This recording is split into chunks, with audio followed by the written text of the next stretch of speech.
Okay. Thank thank you, Chair Crawford, and hope you have safe travels. Okay. Enjoy your Thank conference. you. All right. Thank you. All right. Bye, everyone. Bye-bye. I have a couple of remarks to add to the chair's remarks. So first, I want to say happy birthday to anyone who's celebrating a birthday this month. Wishing all the Scorpios and Sagittarians happy birthday. And also regarding Veterans Day, again, as Chair Crawford said, wishing everyone a happy and safe Veterans Day. We do honor those who have served our country well.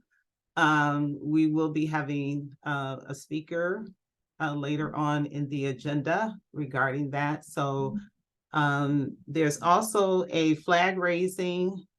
Clerk, if you can bring that up as well. There will be a flag raising at the Comine Young Municipal Center. It's free.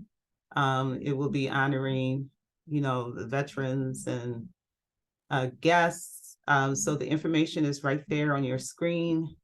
We could send that out later if anyone wants to join. It's tomorrow, beginning at 8 a.m. So that is to honor veterans for the Veterans Weekend that's coming up. So that's all for Chair's remarks. Next item, please, Clerk.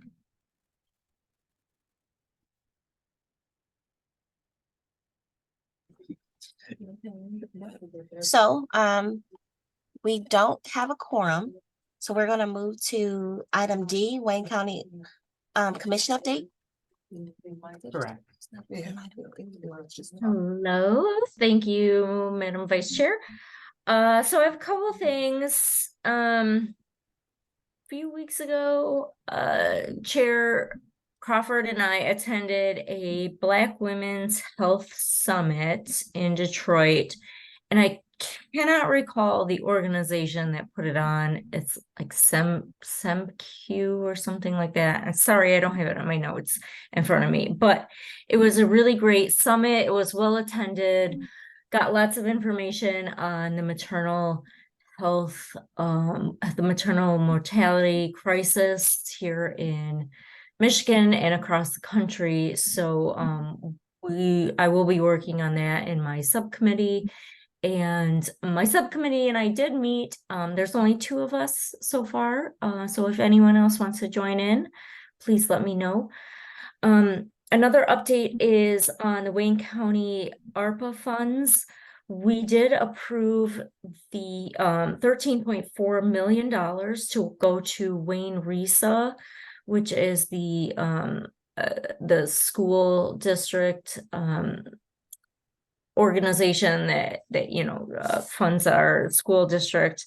So that money will be used for supplementing mental health services and literacy and math programs. This is only for out county schools, not in the city of Detroit, because the city of Detroit has their own program to address these issues. So if that's any particular interest to the education committee, I can get more information on that program to you. And let me see what my other update is.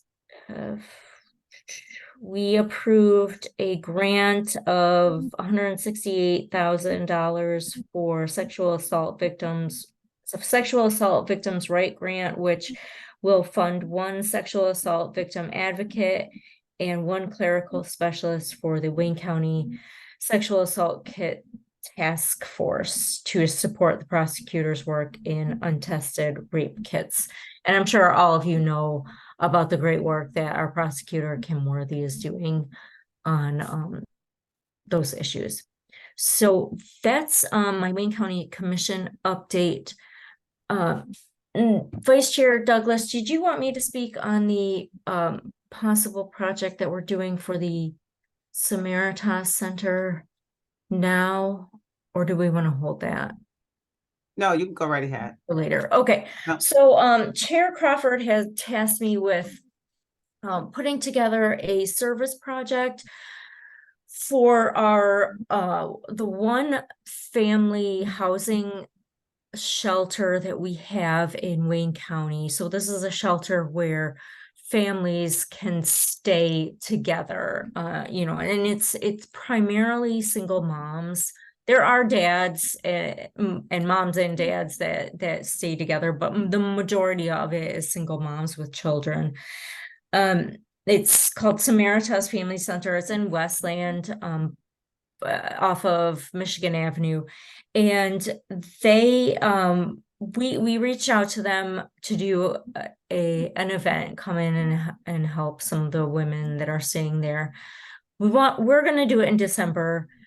Conflicts came up, and I called over there and said, can we reschedule? She said they do get a lot of groups coming in to help out around the holiday times, and then after Christmas and New Year's happens, people kind of stop, they figure their service is done, and and don't realize that, those that are less fortunate than us, they really do need help all year round. So she really liked the idea of us coming in January.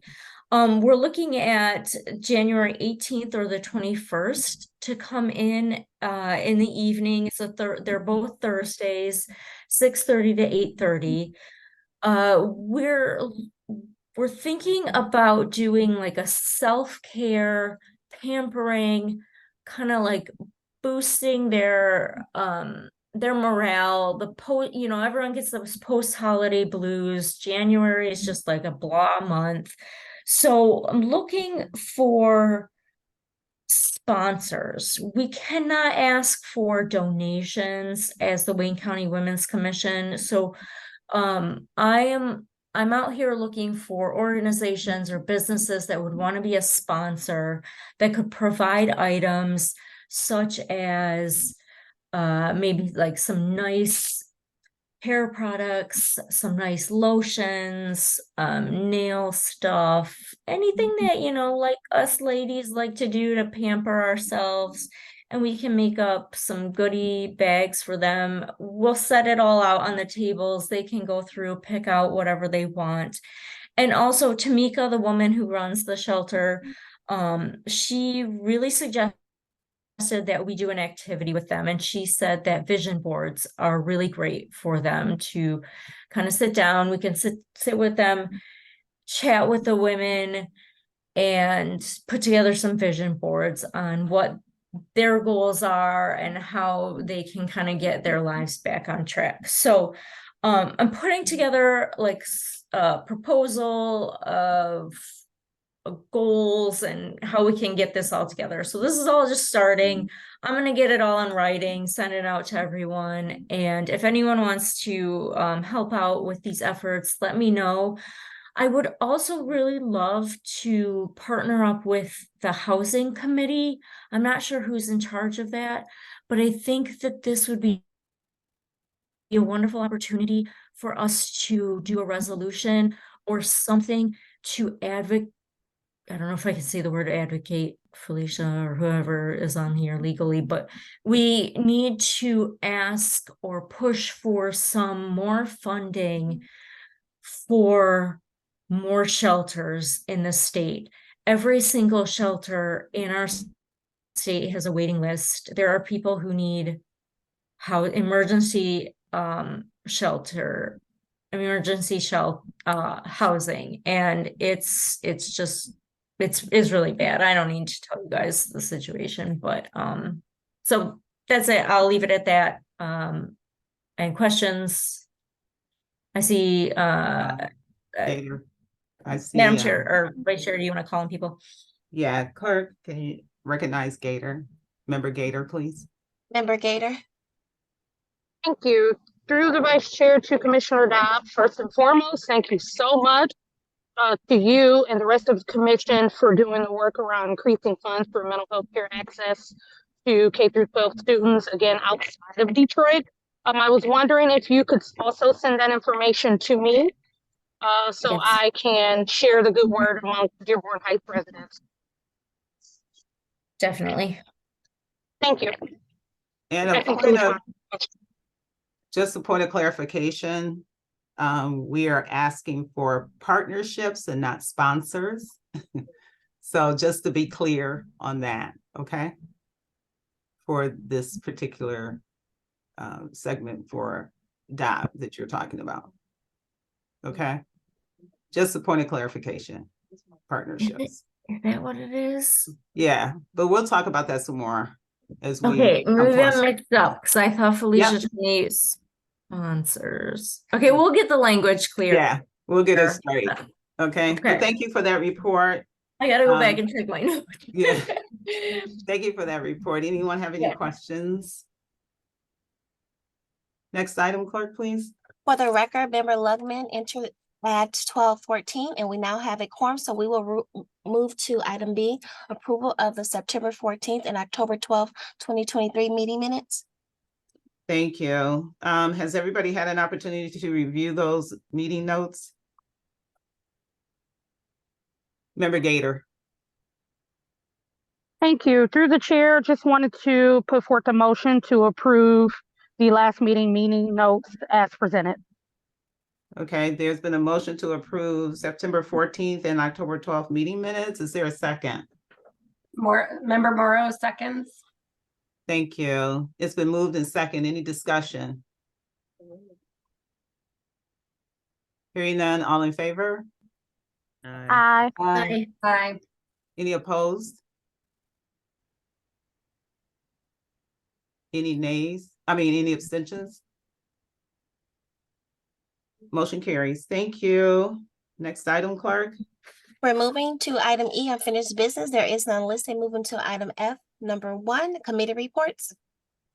Okay, we're gonna go through committee reports, starting with Member Gator. Thank you. Through the vice chair and through the body, again, I was appointed to be the chair of the Wayne County Women's Commission's Resource Fair Committee. I'm happy to say that due to the doodle poll that I sent out on behalf of Chair Crawford, that we were able to solidify a date to meet to start that planning. That date will be on November the 29th via Zoom from 6 to 7 p.m. I'll be sure to put that in the chat before we leave today. In full transparency, I know that some people were not able to make that date, but from the doodle poll, that was the date that worked best for the majority. The plan at that meeting is to, number 1, create a standing meeting in hopes that more people can join on that committee to do that work. And then I'll be very transparent with what that is too, through minutes and through my communications with Vice Chair Crawford, Vice Chair Douglas and Chair Summer Crawford. And then we will go from there. We are hoping to host this event in April of 2024. So our goal is to get started early. That way we can secure a location and make this committee and this work everything that we need it to be. Of course, please reach out to me if you have any questions. And we hope to see you on the 29th via Zoom at 6 p.m. Thank you. Thank you, Member Crawford. Appreciate that. And then we have also Melissa Dobb. Did you have anything else to add to your committee report? Yes, so Lee Morose and I met briefly a week ago for a committee meeting. And sorry, Cynthia, I didn't know you wanted to be on our committee. We'll include you next time. So we talked about kind of what we wanted our committee to do. We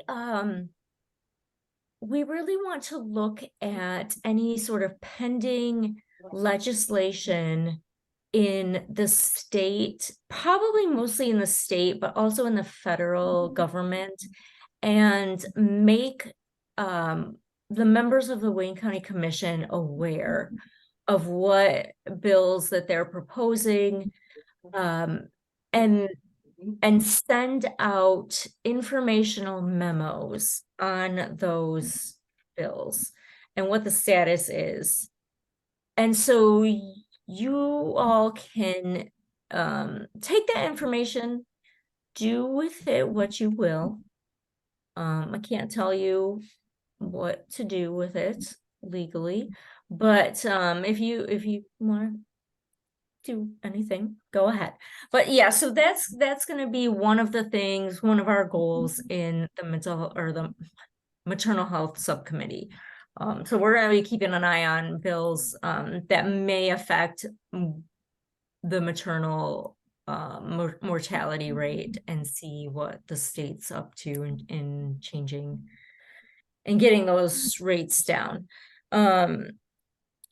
Lee, did you have anything to add to that meeting? I know we talked about maybe doing a like an event with some of the research, the doctors that are doing some research. Yeah, we found a conference that Wayne State is holding on maternal health outcomes. And so the first major part of it, I'm blanking on the date, but I'll try to send out the information after the meeting. It's coming up though. And there's a bunch of researchers that are presenting on their translational research, which is taking it from the lab into the clinical setting. And at the end, there is this big public forum where a panel of the experts will be taking questions from, the public at large. So I'm going to be attending that, and we'll hopefully be able to provide some good information back to the maternal health committee on that. There was one other thing that I got from the Black Maternal Health Summit. There's an organization called My AIM. It's MIAIM. They provided it was a magnet, but they also have the information on their website with urgent maternal warning signs.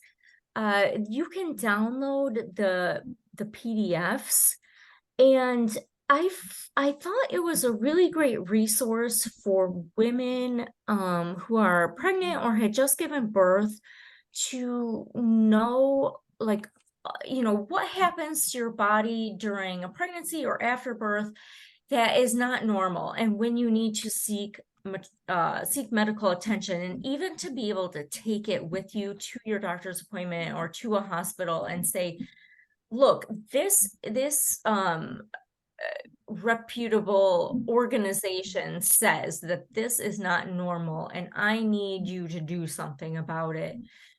So I don't know if there's something that maybe we can get these printed off, or ask our Wayne County Health Department to maybe publish something similar that we can get out to women who are looking to get pregnant, or who are pregnant or have just given birth, and get those out to women, because it was a really great graphic. So that's something else that we're looking at as well. That's all I got. Thank you. All right. Thank you so much for that report, and we'll be looking forward to getting additional information on the conference and on AIM as well. So thank you both for that report. Next, Chelsea, Member Lanto, do you have a report? No, nothing to report. Thank you. Next is Yvonne Cash. Do you have anything to report for your committee? Nothing to report. Okay. We'll be pulling something together now. Schedule has slowed down a lot. Oh, good for you. I'm glad that you all are back, and the talks are over. So thank you so much for coming back. Member Talley. Yes, thank you, Vice Chair. The Events and Volunteers Committee actually had our first meeting last week, just kind of getting to know each other. I want to thank Tanisha Wilson, Melody Hines, Janice Collins, and Lindsay Scott, who have volunteered for the committee. I'm excited about these women. Just a lot of great talent, because we are events and logistics, and we talked about our responsibilities of really supporting the projects and events for the Women's Commission, from start to finish, logistically, volunteers-wise, whatever. So I want to thank those ladies for volunteering their time, and excited. We're really looking forward to the November 29th date that will help us kind of focus on what we need to focus for and getting in preparation for the Wayne County Women's Commission and any other events we got coming. So we're really looking forward to that meeting so that we can know for going forward next steps for us as far as planning regarding logistics, volunteers and all that. So very good meeting. Again, thank those ladies and women for volunteering their time. And volunteers is just key for events, and even all the women on this line today, we're volunteers. So thank you, everybody. To me, volunteers are golden. I appreciate them so much. So just thank you ladies for volunteering, and just the ladies on this commission overall. Thank you. Thank you for that report. Next committee is Mary Starr. Did you want to give your report now, or did you want to?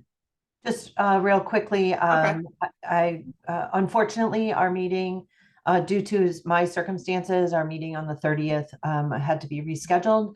So we are meeting next week, maybe it's the week after. But if anybody else is interested, please feel free to put your email in the chat and we'll include you. And then we do have a guest speaker today. Right. And we're looking forward to that. So thank you for that. That's all of our committee reports. Next item, clerk, please. Item 2, focus hold meal preparation. I think the chair spoke on that already. So we'll move to our next item. Recommended bylaws by Commissioner Dodd. Yeah, so a recommendation came through from Commissioner Dodd regarding in a recommendation to the bylaws. So I will let Commissioner Dodd explain. And hopefully everybody received the bylaws to review with the change on it. Commissioner Dodd? Yes, so my recommendation is to, I don't know where it is here, but I just wanted to, excuse me, make a recommendation that we change the term of the chair and vice chair from 1 year to 2 years. Just to kind of keep the continuity and the flow of all of our work going. And that we don't have, you know, these breaks every year where we have to elect new leadership. So that's my suggestion, and I'll make a motion to adopt this change. So there is a motion. I'm sorry, there's a motion to accept the change of 2-year term for chair and vice chair as noted in the bylaws. Is there a second? Commissioner Supported, Cash. Member Gator. Oh, I heard two, Cash and Gator. So it's been moved in second. Is there any discussion? Hearing none, all in favor? Please say aye. Aye. Excuse me, Vice Chair I'm sorry. Douglas, we have a Yeah. hand raised by Member Roberts. Oh, okay, I can't see. I'm sorry. Go ahead, Member Roberts. Yeah, respectfully, myself, Member Luckman, and Member, and I'm sorry, I don't have her last name, Janice, we did not receive the link or the information, the bylaws, the agenda. And so I'm not quite sure if it's appropriate to be voting on something when members didn't get the information in advance. Okay. Member Dobb has her hand raised also. Member Dobb. Thank you. So this is just, it's a simple change. I don't know that there's, I mean, we can have a discussion right now. It's just that we're just changing the term from 1 year to 2 year. So we can have a discussion now and vote on it. Okay. We do have a motion and support.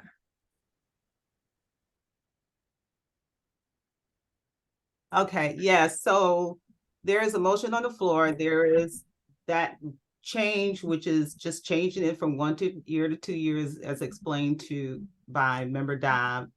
I apologize for the bylaws not being received in time, but they were sent by the clerk. So that is the motion right now. We can have some further discussion, or take a vote. I'm sorry, excuse ahead. me again, Vice Chair Douglas. We have a hand raised by Member Lanto and again by Member Roberts. Okay, Member Lanto? Thank you, Vice Chair. I just wanted to ask a clarifying question because I don't remember and I did not receive the bylaws either. Is there anything barring a chair from running again for a consecutive term? Right, yeah. Is Attorney Parisian on the line? Yeah. I'm present. Okay, did you get that question? Sure, through the chair to this honorable body. No, to answer your question, Member Lugman, there's nothing that bars you from running a consecutive term. Thank you. I guess I bring that up because that might Oh, be was an it Lanto? I'm sorry, alternative. Member Lanto, sorry. Yes. That's okay. No worries. Yeah. So Go I ahead, just wanted Member to, Lug- Rick, thank you very much. I just wanted to bring that up because that would be an alternative to changing it from 1 to 2 year terms and that somebody could just run again. Thank you.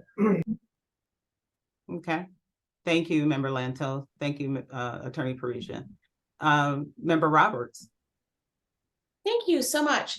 You know, I feel that, you know, one of our main goals as the Women's Commission is to lift up women and support women in leadership positions. And I think keeping in the bylaws the term for the chair and vice chair for 1 term then allows other members of the Women's Commission to step up and play leadership roles. Now, that's not to say that somebody can't run for chair a second time and build support within the commission for the votes to serve a second or third or even, you know, longer term. But I'm going to be voting no against this because I believe we should be presenting opportunities to all the members of this commission if they choose and decide that they want to step up or that we want to support and lift up a woman into the chair or vice chair role. So again, I will be voting no. Okay. All right, any more discussions? All right.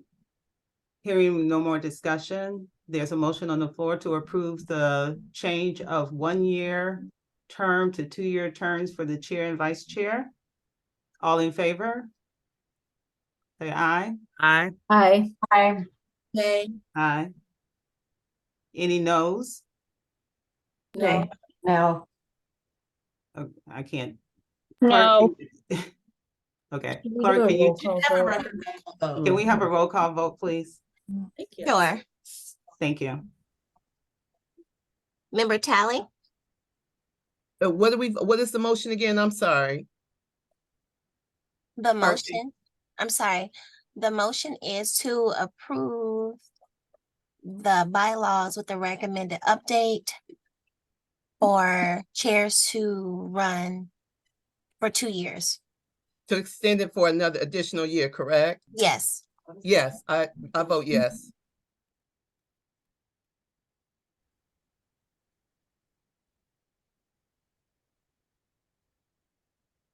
Member No. Star, no, Member Roberts, No. Member Morose, Yes. Member Lugman, Well, I like the point that Member Roberts, Member Lanto made, although I see why it would be important to have a 2-year term. So could I just abstain from voting? yes. Okay. And that's Member Lugman, correct? Yes. Thank you. Member Lanto, No. Member Member Gator, No.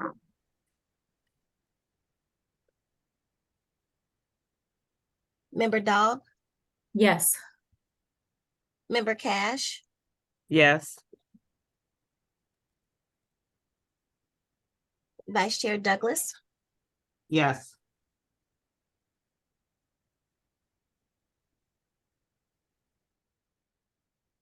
and the motion passes with Member Tally as a yes, Member Morose as a yes, Member Dobb, Member Cash, and Vice Chair Douglas. Thank you. Member Lanto? Thank you. I just wanted to ask another clarifying question. Does this apply to current terms or to the next election?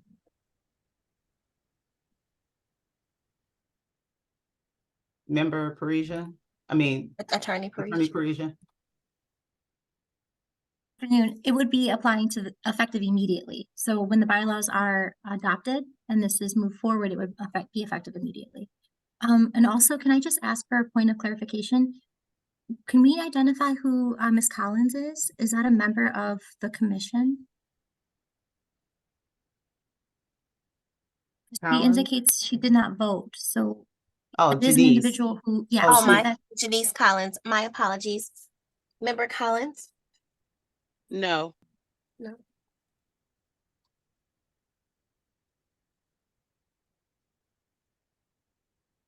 So the motion did not pass. We have 5 noes and 5 yeses. Okay. Thank you. Next item, clerk.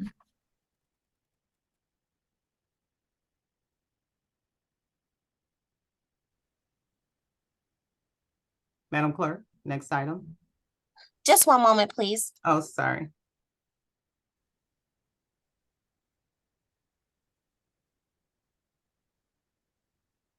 I'm sorry. I believe this may have to be, I'm not sure how to address this. So Attorney Parisian, may you help me out? We have 5 with approving and 5 not approving. So as it currently stands, I'm sorry, just one moment. I saw you come. You're breaking up. Hello, can you guys hear? You're breaking up. Hi, can you guys hear me? Yes, now we can. So because it's a 5-5, it would fail.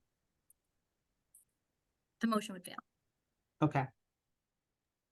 And so we will need a motion to pass this item for the day or for the next meeting. I'll move to pass for the day. I'm sorry, you can just move on to the next item. Okay. Thank you, Attorney Parisian. Sure. Okay. We're moving to item 3, guest speaker. We had a hand. Gator, did you have something? Member Gator? Yes, yes, I lowered my hand just because I knew the answer to that clarifying question, that when it's a split vote, that means the motion failed, but it was handled. Thank you. Yeah. Thank you. Next item. Item 3, guest speaker.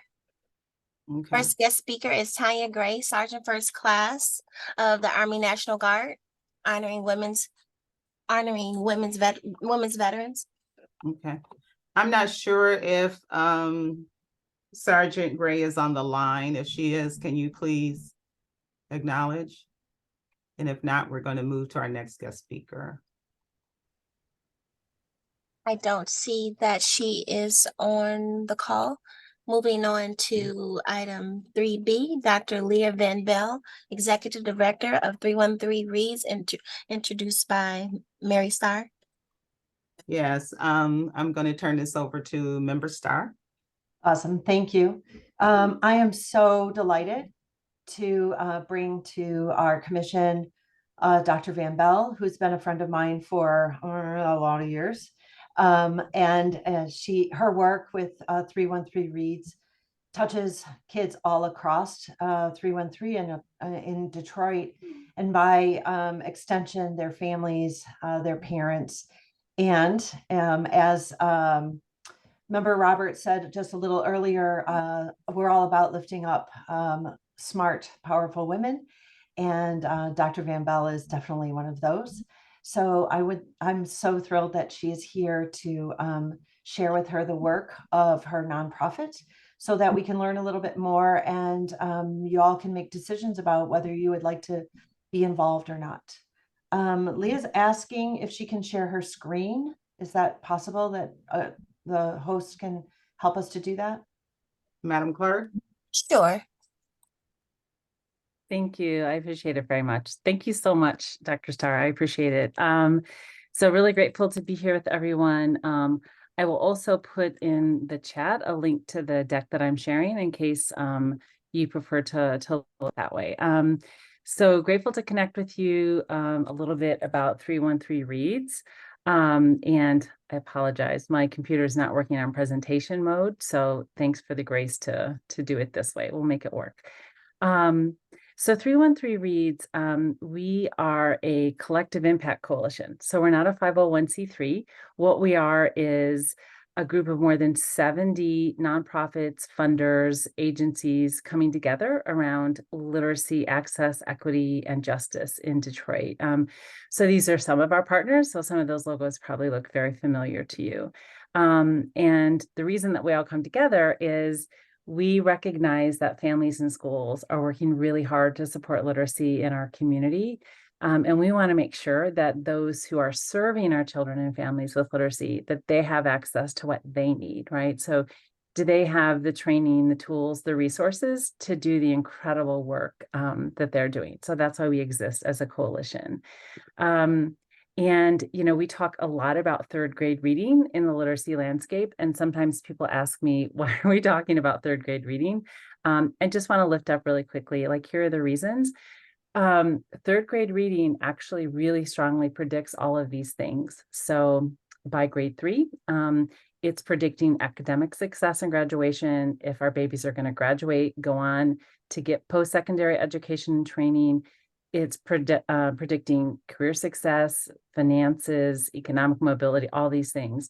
It reproduces the school to prison nexus. We know this. And also sometimes people forget that literacy is a really strong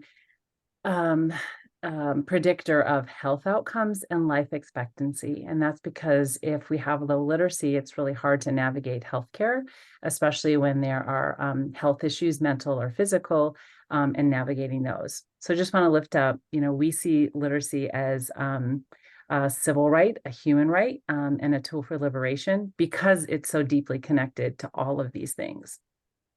This is a data map showing third grade reading rates in Detroit. And what I really want to name is that these are not just data, these are our children, these are our babies. I live on the Lower East Side. So when I look at the data that's in my neighborhood, like that's my son Langston and all his classmates and his schoolmates, it's all of our babies. So, you know, these are really sobering. We look over here, this is by Wayne State. Can you see my cursor? Yes. Okay, thanks. So we can see like around the Wayne State area, New Center, it's around 26.5. And however, you know, we have 3.79, so literacy rates where fewer than 4% of our children are reading at third grade reading level. But what I want to say is that this was pre-pandemic, it's even worse now. There's a really important report that if you haven't seen it, it's linked here. All the links are below in the notes. So white students' reading scores dropped as a result of the pandemic, but our baby scores dropped by nearly 11 points in the same period. It's about an entire year loss. So there already was an access and equity gap. The pandemic amplified that, and the pandemic may be over, but this is not over. This is continuing to impact our babies and entire life trajectories. The most recent MSTEP data, you've probably seen these, 12.4% of third graders in DPSCD read at grade level, okay, 12.4%. And that report that I pointed to in a previous slide with EdTrust Midwest shows the data that Michigan's racial gap in literacy access and achievement is where it was 20 years ago. Okay, we've lost significant progress as a result of COVID. It's really sobering. But I want to point out one more thing, because we often talk about data from DPSCD. DPSCD serves about half of our babies. The other half of families are served by charters, public charters.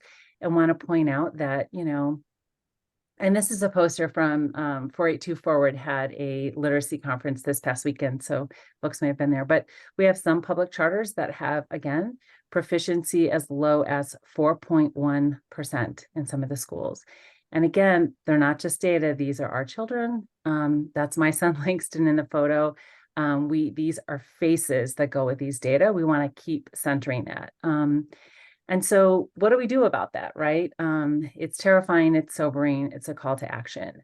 So what we do as a coalition is we come together, all these organizations, and we say, first of all, we have to be co-conspirators for literacy as access and equity and justice and liberation. There is nothing wrong with our babies. This is not about, oh, our community is not measuring up, our families aren't measuring up. This is about access. Have our children had access to what they need? Have teachers had access to what they need? Have schools had access to what they need? We want to center that. That's important. We also build collective capacity for high quality programs and professionals. So for instance, folks who are doing summer and out of school time programming, do they have the training and tools and resources, first of all, for literacy learning that's culturally responsive, that's evidence-based, and that uses assessment and data for equity, not as a measuring stick, but as tools for equity. We also focus on growing literacy and book joy in beloved community, right? Like that's really, really critical. And we build connected literacy ecosystem. So those are some of the things that we that we mobilize together. Have a good one. I'm happy to pause there and if there are any questions about that. And then I just wanted to share a couple things that we have on the horizon and opportunities to be involved if folks might be interested. Is it okay to open it up for any questions? There is a question in the chat from member Gator. Clerk, did you want to read that or did you want me to? And So I the see it. comment from, oh, Thank you. you're welcome. Yes. Yep. Thank you so much. So I'm going to share a slide in a minute that shows all of our literacy program providers and their contact information. And yes, they serve children in Detroit, Hamtramck, Highland Park, Pontiac. So it's not just Detroit, but our coalition very much centers Detroit. Lee? Yeah, hi, Lee, yes. So the New York Times had like a serial podcast convergence of the literacy system that schools were using to teach reading to this kind of very specific age group. Do you know what Detroit schools were using? Do you know? I'm sure you know about this. Yeah, it's Emily Hanford. Her work, Yes. it's amazing. Yeah. So here's what I can say. DPSCD is using curriculum that is aligned with the science of reading. So that's good and that's encouraging. Teachers are getting training in that, but it's a big system. It's a lot of teachers. It's a massive ship to steer. And that takes time. So, and I don't know if we have any DPSCD folks on the line, but or in the Zoom, but yes, the challenge, however, is that the state does not control curriculum, as we know, and public charters and other schools, they're using lots of different things. My own son is going to a school here on the east side that I love his teacher. I have great respect for his school, but is in no way aligned with the science of reading. So, okay, thanks so much for the questions. I really appreciate that, and I'll give you my email. So if anyone wants to follow up, I'd love to do that. So basically, we're all these organizations and folks, like I said, over 70 organizations coming together saying, we need to do something about this. This is a crisis. And so here are some ways to join. And I have a slide for each of these, but they can range from things like if you have expertise that you want to amplify, we'd love to center you in a community conversation. We also have some projects coming up. It could be something as small as amplifying some of the things that we're doing. And there's some literacy equity policy that I wanted to make sure you know about. So here's one opportunity. These are folks that I thought, you're doing amazing work. Come and talk with our coalition about it. And on the left, we have Amber Lawson from MSU and Dr. Rosalind Shahid from Wayne Risa. We had this wonderful community conversation about what is culturally sustaining literacy and why does it matter? That was wonderful. We also had recently a free screening of The Right to Read, the documentary. And I reached out to Dr. Pugh. She's the president of Michigan's State Board of Education and said, Dr. Pugh, will you come be a panelist for this? Yes. We also had Representative Regina Weiss, who's on the appropriation committee for the $94 million settlement for DPSCD. It was a wonderful evening. So expertise that you have that could be in any way related to supporting literacy. And I want to think really broadly and creatively, we would love to connect with you because we say we are all learners and we're also all teachers. So you have much to teach. Another way to support is, someone just asked about this, please connect folks with this free and community-based literacy tutoring. I also have this flyer in Spanish, but couldn't fit it on here. I apologize. So we want to make sure folks know that these are places they can go to get free and community-based tutoring. Lee mentioned how schools teach reading, and we know that schools are working on improving that, but there are many children who aren't able to read successfully just with school instruction. In more affluent communities, they can connect with resources like tutoring and out-of-school supports. We want to make sure that kids in our community have access to that as well. So please share these. We'd be really grateful. The other thing is, last year we piloted a celebration of Black Children's Book Week. It's a national celebration. We did it with just a handful of partners that you can see on these flyers. And it was really, we amplified Black authors and illustrators of children's books. This year, we're really excited. The coalition is doing it system-wide. So right now we have about 20 different organizations helping us co-plan that. And the goal is that we're reaching out to businesses, nonprofits, all kinds of entities to say, how can you help celebrate this and amplify this? If anyone's interested in learning more about that or would like to help us plan what that looks like for your organization, please reach out to me. Another opportunity is Books in the D. So that map shows the book desert map in Michigan. The red and orange is showing the deep need for books. So you'll see where we are there right on the map. We're really grateful. We are, Molina Foundation is giving us $1 million in kind, $60,000 of new books for K-12 little humans. Really excited. And I don't know if folks realize, you know, many of our library branches are closed. Book ownership is very low. That's why we're called a book desert. And most of our public charters, which over half of our children go to, they don't have school libraries. So we need to get books into babies' hands and hearts. So the Samaritan Center is going to host us to receive these books and sort them and package them. Like, it's just going to be the best celebration to get these books out.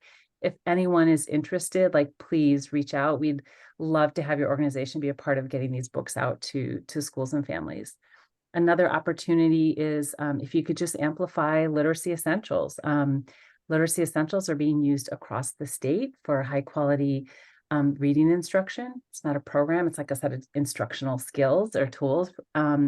And we're providing free training for community-based folks.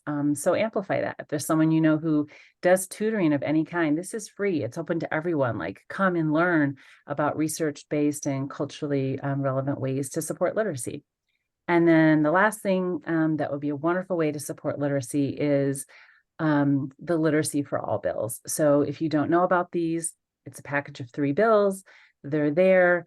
But you can read more about them at Literacy for All Michigan. And what they do is they are calling for all schools to have to screen for code-based reading challenges in children, which could include dyslexia. It's calling for support for those children and making sure that all people who are being trained to be teachers, that they have the tools that they need to actually support readers who are struggling. So I really encourage you to learn more about those bills and to support those and to reach out to your representatives. And there's my contact information. Would love to connect with anyone who's interested in learning more. So thank you. Thank you, Doctor. Appreciate that presentation, very informative. Does anyone have any questions at this time? Again, thank you to Member Starr for introducing you to the Women's Commission. We really appreciate that, and hope to can come back again to talk some more. Okay. Member Thank Roberts you. has her hand raised. Member Roberts? You're on mute. I always do that. Thank you so much for your presentation today and for sharing the slide, the PowerPoint with us and sharing the slide deck in the chat. But I am wondering whether through you, Member Starr, or through the chair, if we could make sure that that PowerPoint is sent out via email to all of the members, because there's just some really great information in there. And I think opportunities for some of the members to engage if they choose to. So thank you. Thank you. If we can do that, that would be great. Did you have another question? Okay, Member Roberts. All right, thank you again so much. If you all can just give me a few more minutes of your time, we do have Sergeant Gray is on the line, and we also have a couple of announcements from members that I wanted to get to as quickly as possible. So if you can just spare me 5 or 10 more minutes, if you could. She has been waiting, and I think that, you know, we would like to hear from a woman who has served our nation for 23 years. Tanya Gray was born in Detroit and grew up in Highland Park, Michigan. After graduating high school, she enlisted in the armed services. Sergeant Gray was deployed 4 times during her active duty and retired from the Army as Sergeant First Class after 23 years, 7 years of active duty and 16 years in the National Guard. She currently serves as Sergeant for Wayne County Sheriff's Office, and she has a son who is also a veteran and a music producer. She enjoys puzzles, traveling, and spending time with her god dogger, her daughter dog, I guess. So Sergeant Gray, welcome to the Wayne County Women's Commission. Thank you for your service, and it's an honor to have you today. The floor is yours. Thank you. Can everyone hear me? Yes. Okay, so I started my military career in 1993, right after I graduated from Highland Park High School. I was sent to Fort Leonard Wood, Missouri for boot camp. Boot camp was brutal because I wasn't athletic at school, so all my physical challenges was demanding. There was a lot of running, which I wasn't used to, and I ended up with shin splints during the second week of boot camp. I was on crutches for 2 more weeks, which stopped me from participating in the rifle training. This injury caused me to get sent back to the second week of boot camp. One of my drill sergeants told me I was too weak to complete basic training, so I should go home.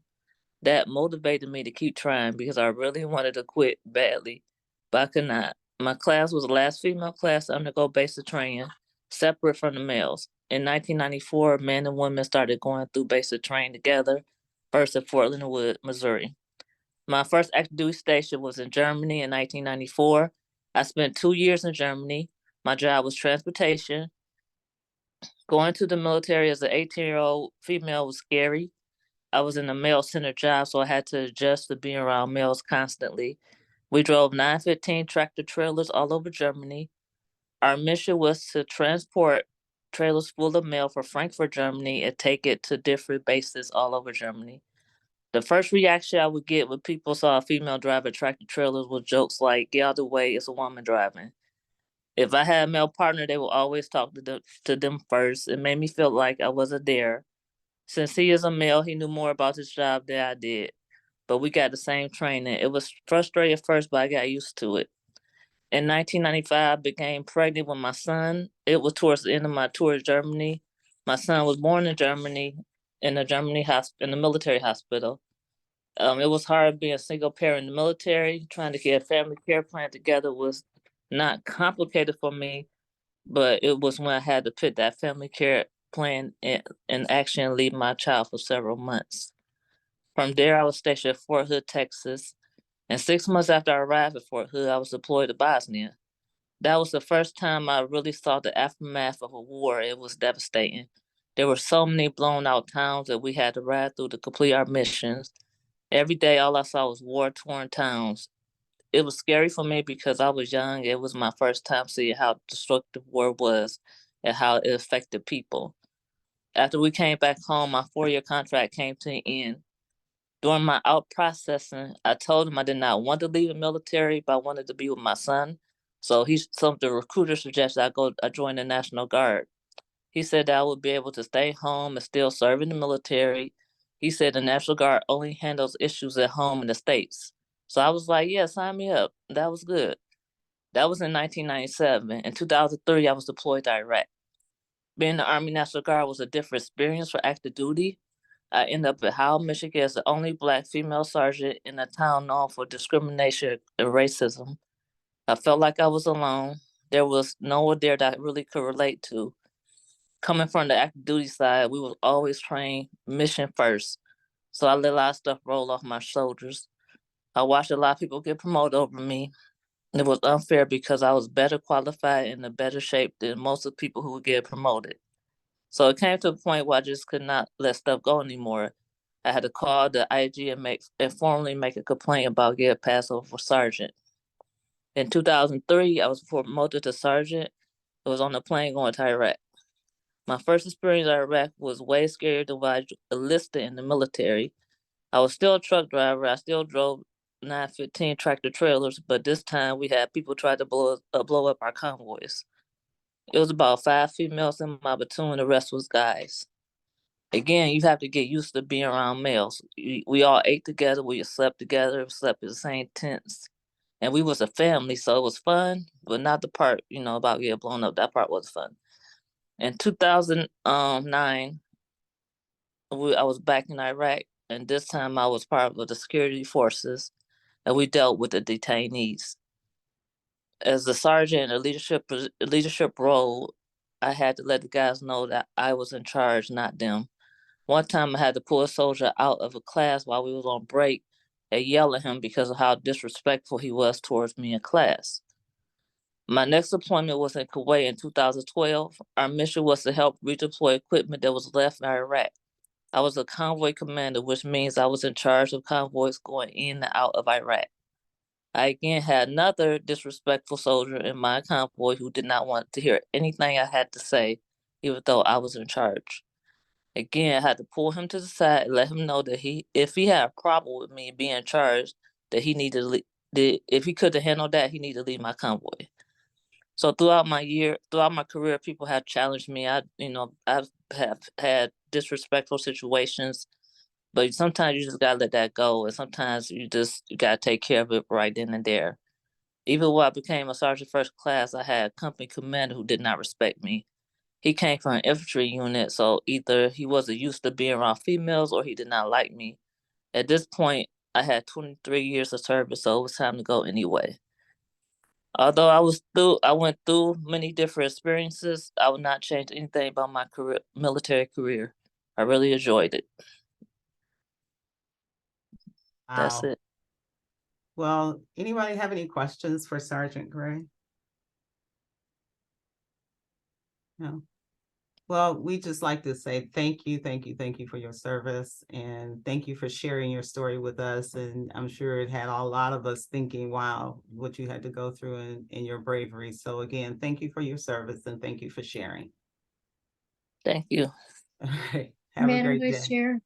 Yes, I'm sorry. One more Just question. not really a question, but just a comment. And I just want to thank you for sharing your story and about all of your experiences having to deal with, a very predominantly a male dominated industry. I don't think any of us are surprised by your experiences, and it's something that hopefully we're all working to change, in all of these industries where men have ruled for so long. And thank you again for what you have done. And that's why we're here, right? That's why we have a women's commission, and that's what we're working for our future and for our daughters and our nieces and all the women who will come after us. So thank you. Thank You're you. welcome. Member Cash. Yeah, I just wanted to say the same thing. Thank you for your service, and I know that was probably very hard for you. But I did have a chance back in 2000 I had some friends that was in the Army actually. So I did have a chance to come over to Frankfurt, Mannheim, and Cologne.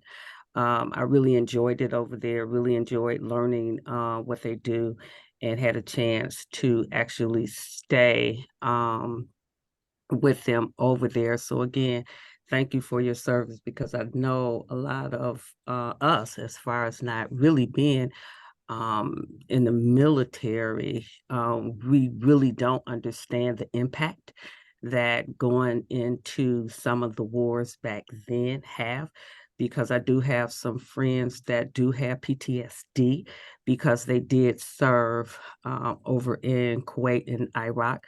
So again, I truly, truly, truly commend you on you keeping us safe over here and being a female as well. So thank you very much. And I hope God continues to bless you in everything that you're doing now. Thank you so much. Thank you. Any more comments or questions? Well, thank you again, Sergeant. We really appreciate you. Clerk, next item. Item G, such other matters as may be properly submitted before the commission. I don't have any. Next item. Item H, public comments. Do we Looks have like any? we have Member Lantos' hand raised. Oh, Member Lantos. Thank you. I have 2 items, if that's okay, Vice Chair. Oh, yes, go right ahead. I believe that we lost our quorum, so I would like to request as the chair of the speaker committee that we put an item on next month's agenda to discuss shifting the agenda so that speakers always go first so that we respect their time. Okay. And then the second item is, I'm very excited that last night, a little bit after midnight, the Michigan House passed the Michigan Family Protection Act, which would legalize surrogacy in the state. So Michigan is one of the only, if not the last state that actually criminalizes surrogacy. And it protects the child-parent rights of all children born through fertility treatments and surrogacy. So once that moves on to the Senate and we have some language available to you with Senate bill numbers, I will email that out if you are so inclined to email your senator to express your support. Thank you. Thank you, Member Lanto. Member Collins.